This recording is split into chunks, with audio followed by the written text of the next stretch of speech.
नमस्कार दोस्तों, आज की नई वीडियो में आपका स्वागत है। आज की वीडियो है मड़ी वाला सांप की कहानी।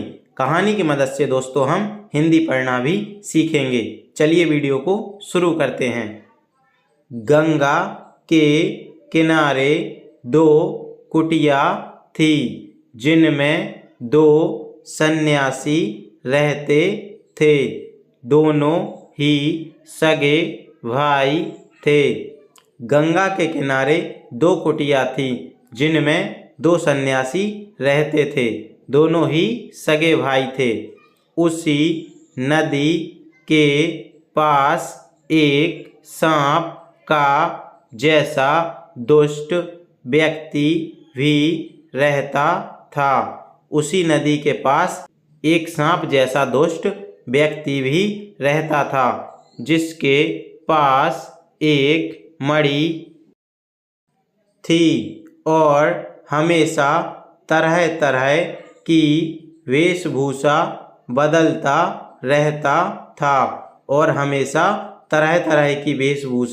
बदलता रहता था। एक दिन वह नदी किनारे टहल रहा था। तभी उसकी दृष्टि छोटे सन्यासी पर पड़ी, जो अपनी कुटिया में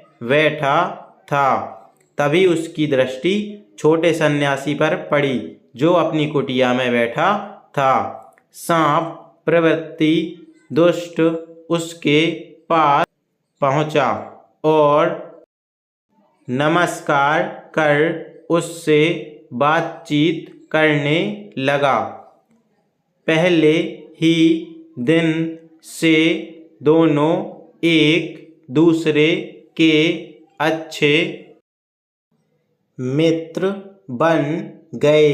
फिर तो दोनों के मिलने का सिलसिला बढ़ता गया और वे दोनों हर एक दो दिनों में मिलने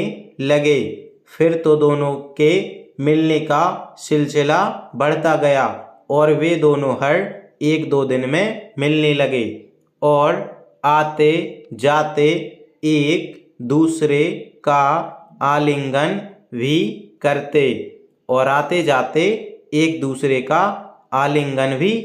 करते।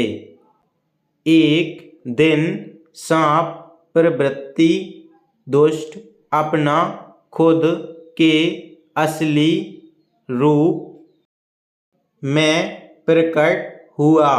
उसने अपनी मणि भी उस सन्यासी को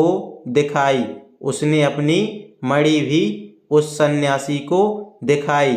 उसके असली रूप को देखकर सन्यासी के होश उड़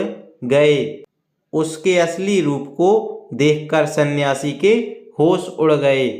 डर से उसने अपनी भूख प्यास भी खो दी। इससे उसकी अवस्था कुछ ही दिनों में एक चिरकालीन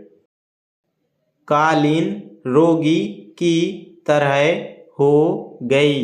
बड़े सन्यासी ने जब उसकी रूढ़ावस्था को देखा तो उससे उसका कारण जानना चाहा।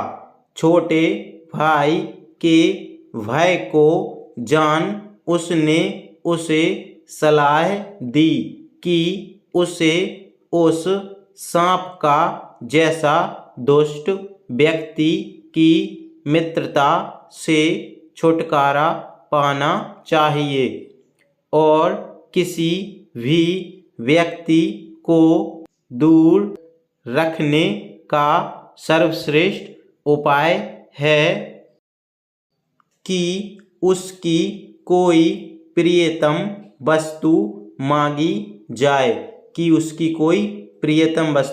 मांगी जाए। अतः वह भी सांप का जैसा दुष्ट व्यक्ति को दूर रखने के लिए उससे उसकी मणि को मांगे।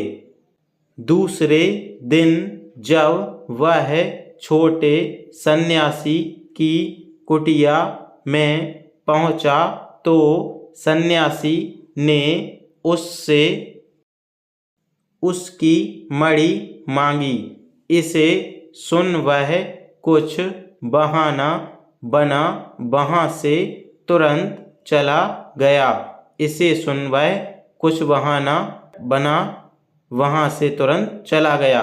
इसके पश्चात भी सन्यासी की 2 बार उसकी मुलाकात हुई और उसने हर बार उससे उसकी मणि मांगी। तब उसे दूर से ही नमस्कार कर चला गया और फिर कभी भी उसके सामने नहीं आया। दोस्तों, इस कहानी से हमें कैसे दुष्ट व्यक्ति से दूर रहना चाहिए यह हमें सीख मिलती है। दोस्तों, वीडियो को लाइक, चैनल को सब्सक्राइब अवश्य करते जाइए। मिलते हैं अगली वीडियो में। धन्यवाद।